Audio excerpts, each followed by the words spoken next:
Hey, thanks for hanging out with me tonight. I'm Stephen Leake. I'm here at Sovereign Sound Studios with my writing professor from Winthrop's book, Alpha Omega. I've been looking over it recently, discovering it actually. It's good shit. I'm infinitely proud of the people I know that are in my real life. They're amazing artists. My sister got me a personal library stamp, customized, for my birthday. And I'm so happy, and I can't wait to start putting this into my books. And she also got me a Monarch Literary custom stamp for company books. So we're going to try this out. If I can figure out how to use it properly without breaking it. There we go. Awesome. Hell yeah. So, as you can see, Max Childers Alpha Omega. Buy it if you like. I think it's great. I think it's like really good Southern literature. Really highbrow shit too. So I'm gonna see if we can get this working. Nice. That is awesome. One down, 2,000 to go.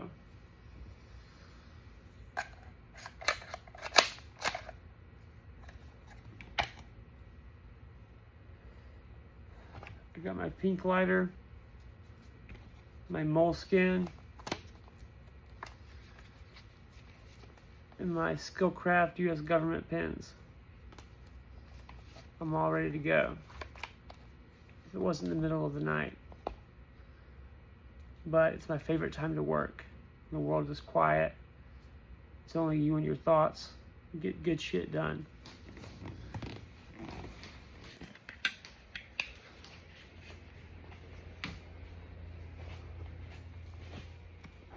Let's see. Love Junkie by Rachel Resnick. Maybe later. Let's start with Neruda. Pablo Neruda, the communist poet.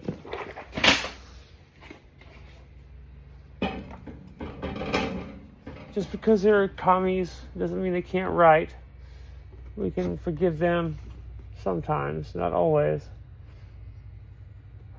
I think if they were exposed to the internet and AI and the tools we have today with capitalism and the availability of these things for artists to make a living, they wouldn't have been communists today. Maupassant, Bellamy, we're doing that. Immortality by Milan Kundera, good shit. I need to clean out all of this canned food from my place when I thought it was the end of the world. It wasn't, and I got played like everybody else who thought it was. But we can be forgiven those little trespasses. What else do we have?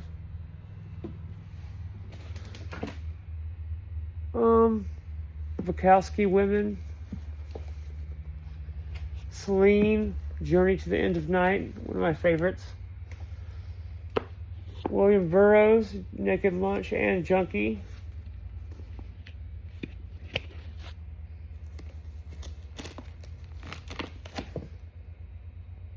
Orwell, Seen Better Days, that copy. Let's start with these.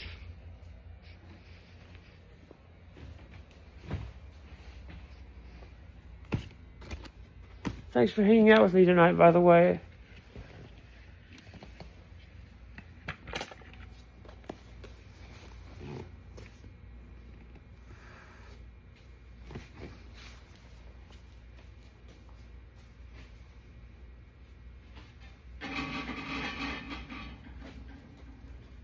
I would love to hear what you're reading, what some of your favorite shit is.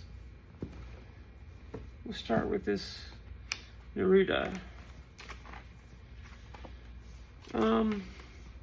Just flipping through here. This was always known as like the go-to poetry for douchebags who didn't know anything else, or just trying to get laid, which is some truth to that. But it's still good. Let's see.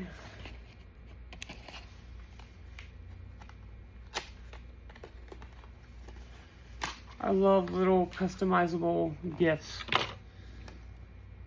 They're endlessly fun, especially when it has to do with books. There we go. 3 down.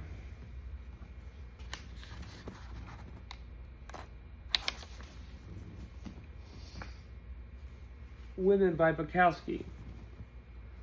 The poet laureate of sour alleys and dark bars, of racetracks and long shots, the Washington Post. At first, when I first discovered Bukowski, I kind of thought he was too into the lifestyle and not about the art itself. But I think he's just lonely. I think that in his day, he was the only one of his type around and had to just make it up as he went. And so I can forgive him, I think, at this point. His shit is good. Let's do Monarch Literary for him.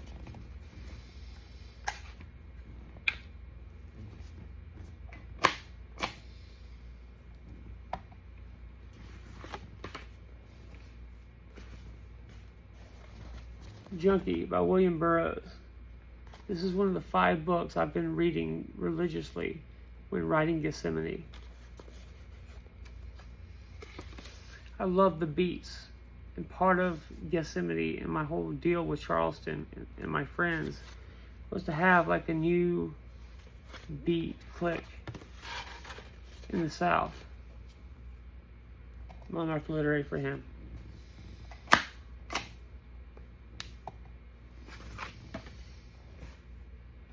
Naked Lunch.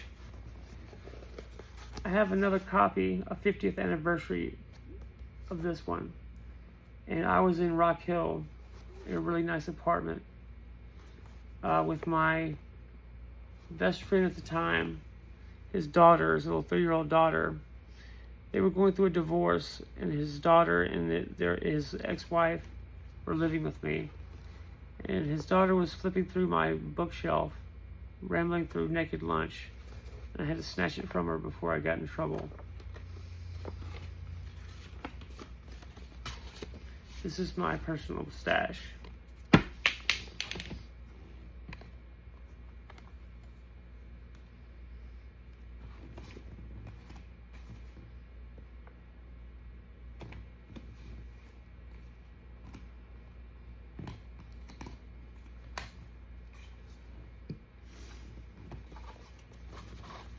Naked Lunch. Celine. Journey to the End of Night. The Modernists. This is an epic, like, vision quest of going off to fight in World War I. He's a contemporary of Andre Malraux, who, in his book Lazarus, wrote about a very real scene when the Russians and the French stopped the war cold because of the horrificness of gas and started helping each other, saving each other. It was an epic win for humanity in a really historic scene. Journey to the End of Night, Monarch Literary. Let's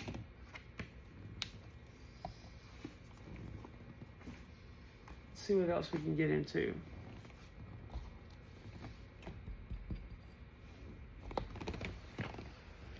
I've got books everywhere, buckets and boxes of them.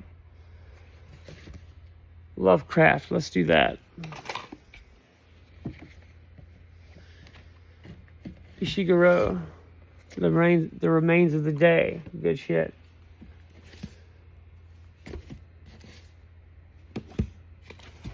This is kind of my random box right here. Walter Kaufman, Critique of Religion and Philosophy. This is kind of a lesser known collection of essays that not many people know much about. Consciousness Explained, Dennett. I love this. There's really good shit in there. The Anti-Federalist Papers and the Constitutional Convention Debates. History, the Federalist Papers. That's a yes. Ray Bradbury, Fahrenheit 451, yes. Virginia Woolf, yep.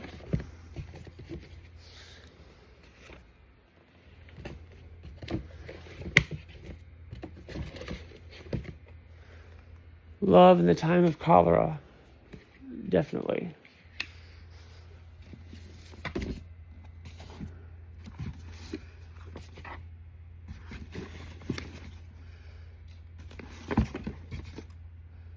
A random CFA Institute textbook.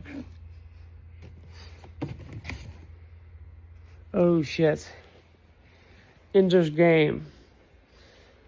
That book is a sci-fi book. It seems pulpy, but it's actually taught at the U.S. Army War College.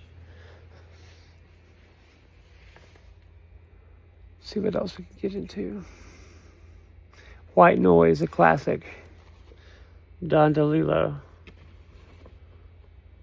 Another Celine, Death on the Installment Plan. Lots of gay sex in that.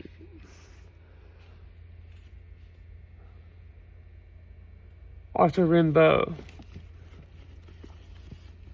This guy, Arthur Rimbaud, wrote some of the best poetry of the 19th century as a teenager. And then, after 21, never wrote another line of poetry. It's always had a very wild, interesting life. It's kind of the blueprint for the bohemian deal. I think I missed my calling. I should have been an English professor, but I'm still not that old, and we'll see. I can get some money from Gethsemane. I very well might go back to school and be a professor. I would love that shit. I would have to stop cussing so much. Or maybe not.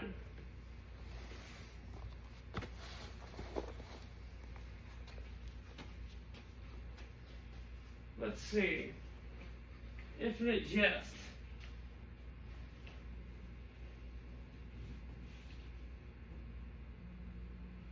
Gravity Rainbow. And The Plague.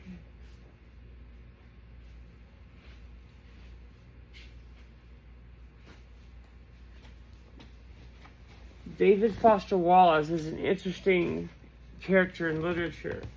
He's one of our most recent geniuses. You don't write a 1,200-page book. It's insanely dense. And it is just a postmodern sprawl. Without being a little nutty. He was married to Mary Carr, a poetry professor at Syracuse. I've tried to get her to look at my shit, but she's a little busy. David Foster Wallace, a genius, undoubtedly. He killed himself, hung himself. 2008, I believe. Tragic shit. You know, so many artists are struggling, used to struggle, no longer struggle with mental illness and suicide. And it's unfortunate that these guys are like so unique and do shit at such a high level. You really have only yourself as a guide. I mean, when you're putting out like titanic works of literature that are unparalleled, Who can you talk to about it? I'm not really talking about myself. I'm just starting out. But like, what this guy's buying must have been a torrent. Fucking torrent. He gets Monarch Literary.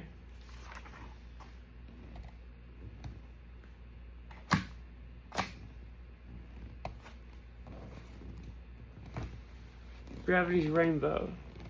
Monarch Literary.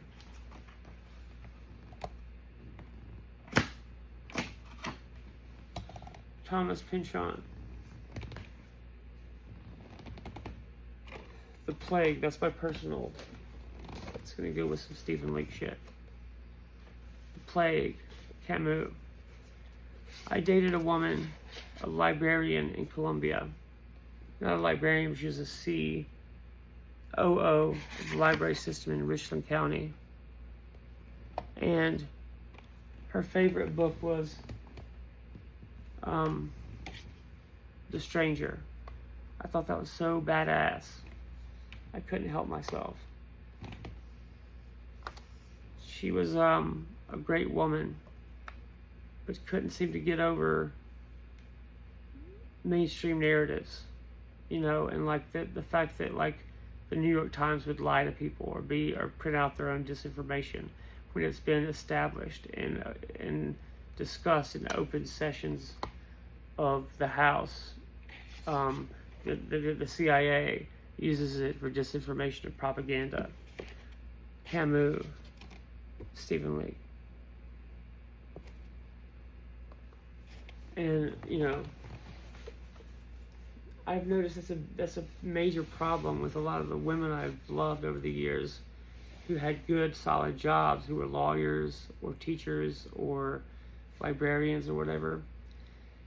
They were super intelligent, but they couldn't get past the fact that these mainstream sources could be unreliable as well. And when I came to them with like a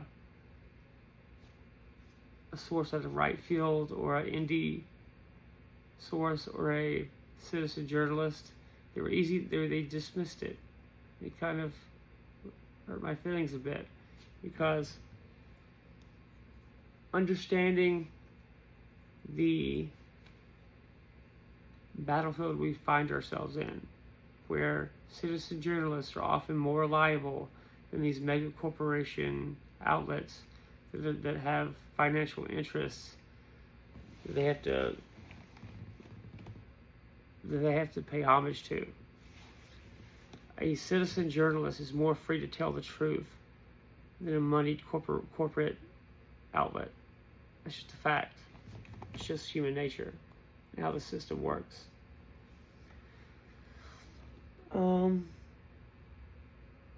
This has been fun, and I'm going to do it again. Let's get more into detail with these books. Let's pick out one or two and talk into more depth about it, out of what we've already seen. The Plague is a metaphor for Nazism. It was written, hold on, let's see when it was actually written. I'm not sure. I don't want to tell you wrong. 57. No, awarded the Nobel Prize for Literature in 1957. So this is post-World War II. He also wrote Resistance, Rebellion, and Death. Very good shit. The Possessed, 1960. Caligula and Three Other Plays, 1958. Exile in the Kingdom, 1958. The Fall, 1957. The Myth of Sisyphus and Other Essays, 1955. The Rebel, 1954. The Plague, 1948. And The Stranger, his best-known work, 1946.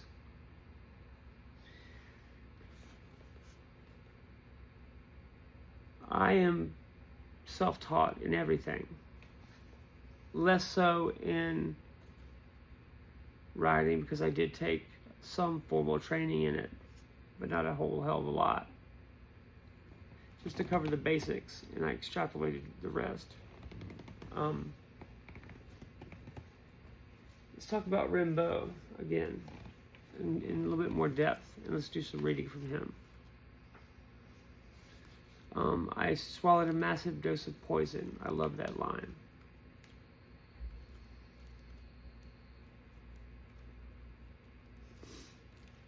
When was this published? Arthur Rimbaud, Complete Works.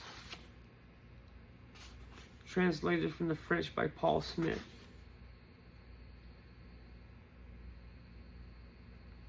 Arthur Rimbaud, Complete Works, copyright 1967. Arthur Rimbaud, 1854 to 1891. Okay. He would be a French romantic, I believe.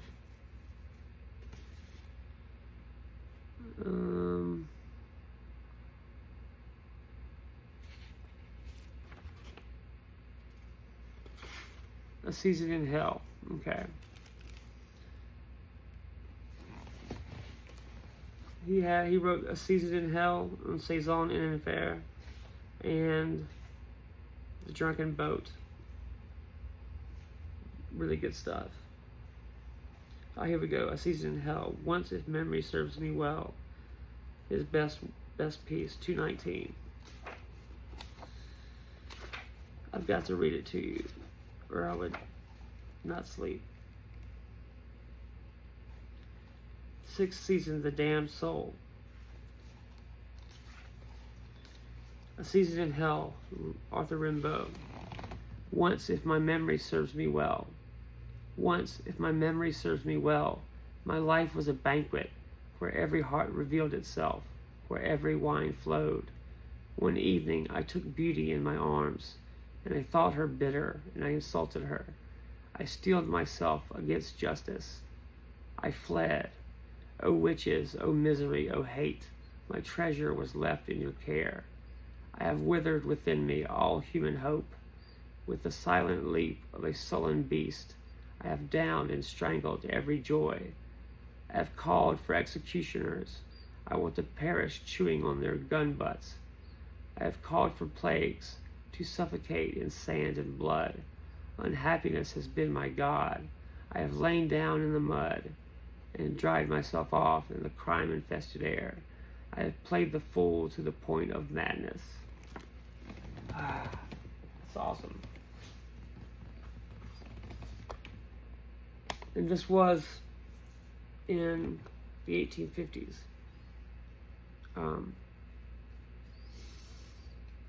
Jolie tells me that human nature does not change, and people will be miserable cunts in any time frame. He was a truly shitty person, though, as a lot of artists can be. He had redeeming qualities, as any human being also does. He had a gay lover, and it's kind of the reason poets are always talked about as being fags and shit. He shot his lover Paul Verlaine in the hand and did some time for it. Or Paul Verlaine shot him in the hand and did some time for it. Epic lovers' disputes and quarrels and endless drama in any era. Made scandals, the Parisian salons. Made them famous. Paul Verlaine had money, and Arthur Rimbaud was pretty penniless, and it made for a very unequal power dynamic in their relationship. It was probably part of the squabbles. Paul Verlaine was married with a wife and kids and shit, and ran off with a teenage poet to have gay sex in the city. You can't make shit like that up. It is what it is, I suppose. But we have good art because of it now. What else?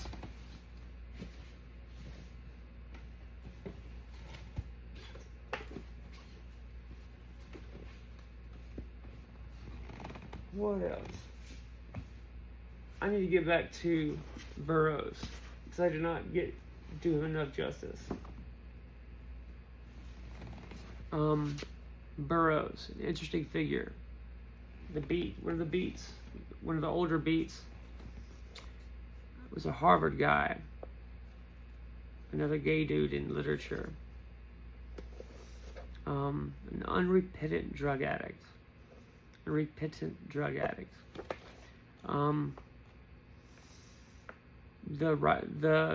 drug diary comes from Aleister Crowley.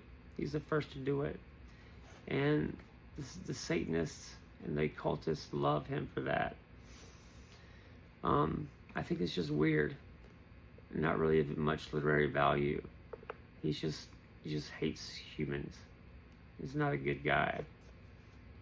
I study him to learn what the elites believe and their fucked up thinking, which is very anti-human at its core and cynical as fuck. William Burroughs Junkie. He existed in a time where being a drug addict was a crime. Just being an addict, just the state of existing in addiction was a crime you could be put in prison for.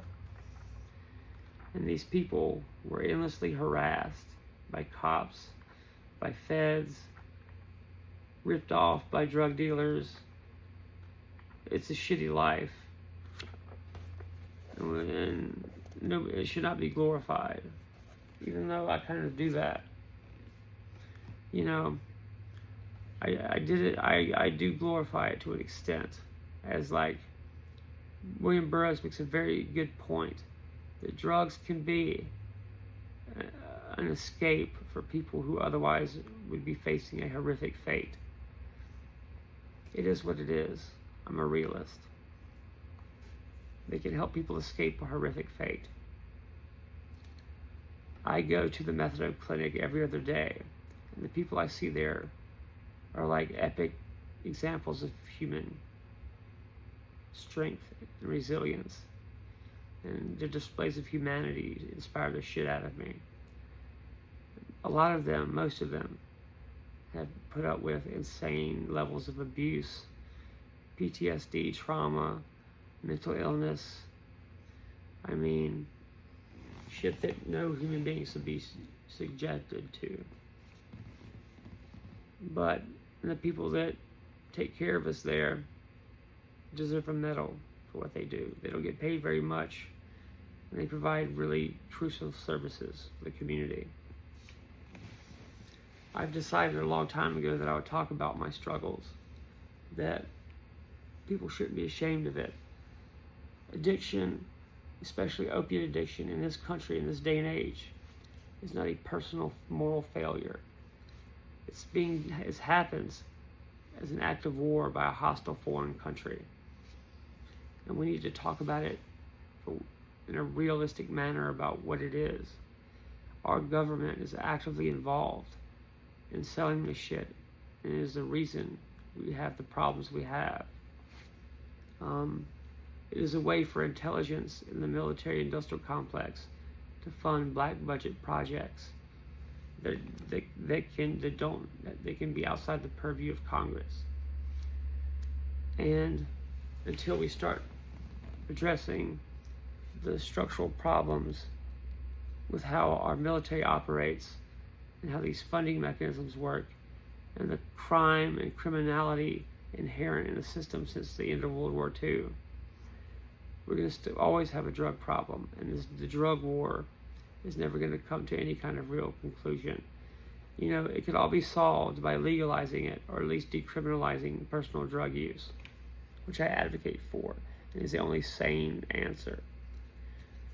To make it a life and death issue by forcing it into black markets just makes it deadly and dangerous for people who are just trying to feel good and not suffer. And it's being exacerbated by federal bureaucracies who profit from it. And mega corporations supplement their stocks with street drugs and drug dealers.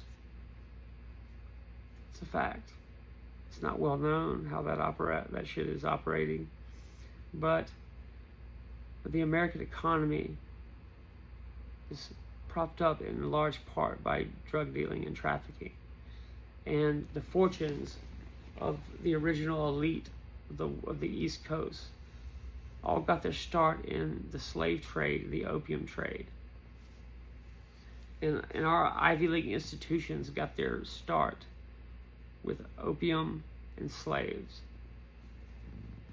It's not the fault of everyday Southern families who lived under the system of slavery.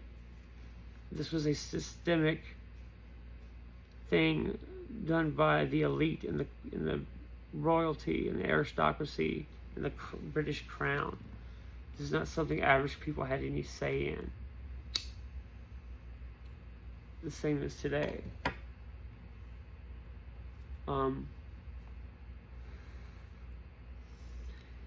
Israel is important, not because of anything religious.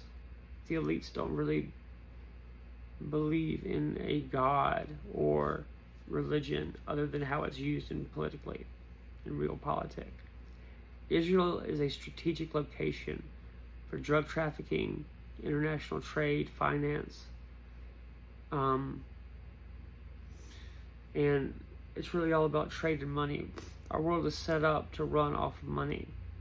This was a ancient Canaanite system that has enslaved humanity for thousands of years. And we have an opportunity with cryptocurrency and Bitcoin especially to free ourselves from it, if it's not used as an excuse to bring about central bank digital currencies, which will be the worst possible thing that could happen. And we can't let it go that way. The time we are living through right now is such a crucial period of human history. It can't be stressed enough how important the time we're living through is. If these social credit systems get put into place in the West, it's game over. And we'll soon find ourselves where our people will not be even able to think with any semblance of freedom, much less act and live free.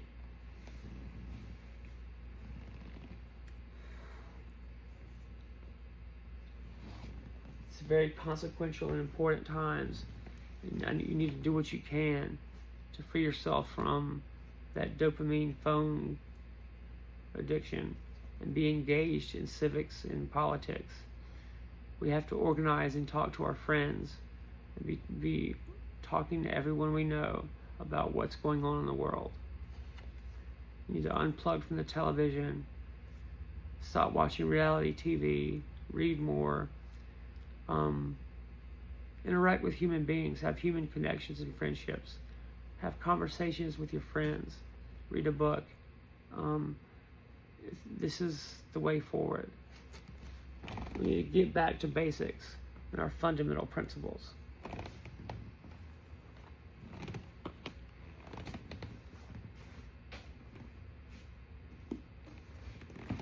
Don DeLillo, White Noise. This is interesting. The events in White Noise parallel the events of East Palestine, Ohio, and the airborne toxic event. Some say it was planned, and this is like some next level intelligence, fucking predictive programming shit. I'm not one to dismiss anything outright. The parallels are uncanny if you read the book. That is Don DeLillo, White Noise.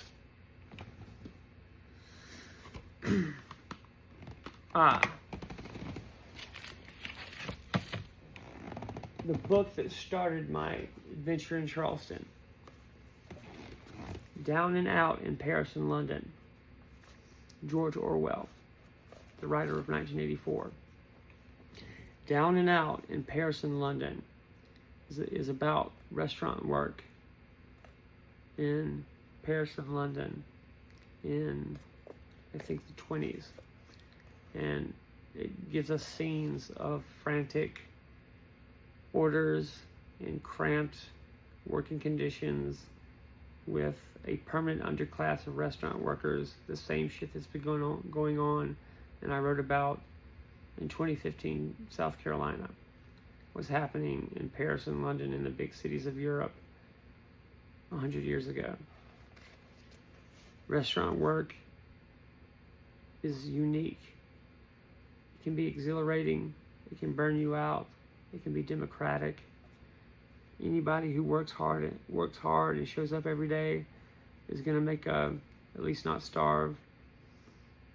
And what I do is I go on adventures, sometimes with Robert McFarland, and I work in restaurants and move to cities just on a whim, working in restaurants, discovering new people, new cities, having adventures, having fun, meeting new women. And then I do that for a couple years. And then I come home to York, to the family farm, my apartment here, Sovereign Sound Studio, and I write about it. And the idea is that will fund my next adventure once it gets published. My friend Josh Montgomery from high school used to say, all you do is get fucked up and write about it, which is how I started out. I started out doing trip reports from airwood.com, and it was complete degenerate nonsense, but it didn't end that way, and I got better and developed an actual skill and craft and worked hard and studied and got good at it so where now I can just riff off a poem that's not shitty, and it flows, and it's part of my professor at Winthrop, my poetry professor at Winthrop, told me to go be a dishwasher in a big city because there's a Buddhist meditation principle about repetitive work with your hands, frees your creative subconscious to stew on creative ideas. And that was actually a very good piece of advice that helped me endlessly. Is the reason I ended up writing that book. And I owe Miss Evelyn Weeks a lot in that respect. She was my mentor at Winthrop. She doesn't talk to me anymore, because that happens with pretty much everybody that ever gets to know me. They're not my friends very long, and I don't know why, really. But I'm autistic as fuck, and I don't mean to be an asshole. It's just how I am. I like people, and it's kind of bewildering to me, these social encounters. People seem to get really attached to me really quickly and form intense bonds with me, and then for whatever reason I piss them off and they never speak to me again. It's actually pretty painful that it keeps happening over and over, and if I was smart I'd do something about it, but there's only so much my therapist can do for me. I kind of am the way I am, the way that God made me, and I have to deal with that. It's not all bad, it's fun, but that's just something I struggle with. And we all have such things that make us who we are. Thanks for hanging out with me tonight. This was fun, and we'll definitely do it again. I'm talking to a chick from Kings Mountain who could probably be my new muse if I'm lucky. The shit is not an exact science, and I just shoot my shot and be honest, and we'll see where it goes. Keep in touch. Keep an eye out for my new novel, Gethsemane.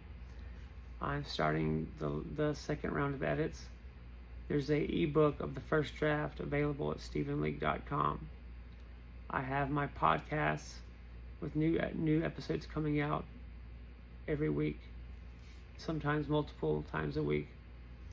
I have 2 albums that just came out, Truth is Power and Love Kills. They're available on bandcamp.com and StephenLeake.com. If you want to get my Love Kills t-shirt and other band merch, my website is Monarch urbanwear.com. That's my clothing site. Let's see. I have a AI writing aid, an AI agent that I developed to be a clone of me, and it's you can go to stephenleake.com to the AI writing agent, writing assistant, and if you've got your own project or your own book, or you're just journaling, or you just want to like spitball ideas, use my AI agent and develop your story. That's what I built it for. I programmed it with my novel as a knowledge base, and it's helping me write my next outline and to finish the book. But you can use it for your own creative endeavors, and it's free. Let's see, I've got my standalone readings on there. The film of me reading Truth is reading my poem Truth in the 2022 North Carolina Bards Anthology in Raleigh and Charlotte. Before I go, I want to tell you about Chris Butler at the Beatnik Cowboy. I love this guy. He works with autistic kids in his day job. He's a really awesome dude. He's a good friend of mine, and he publishes me very faithfully at the Beatnik Cowboy. So check it out at thebeatnikcowboy.com, and buy one of his t-shirts if you can. Let's see, what else?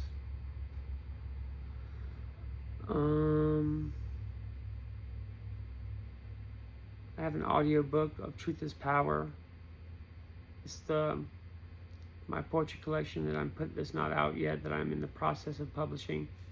I just don't have the money for it right now. I've got so many projects going on. I have to pick and choose what I fund at any given time. But Truth is Power is my most recent poetry from 2022 to just a few months ago. And it's my best stuff to date. And it's about a more spiritual existence for me and my spiritual awakening, and the words and images and experiences that went along with it.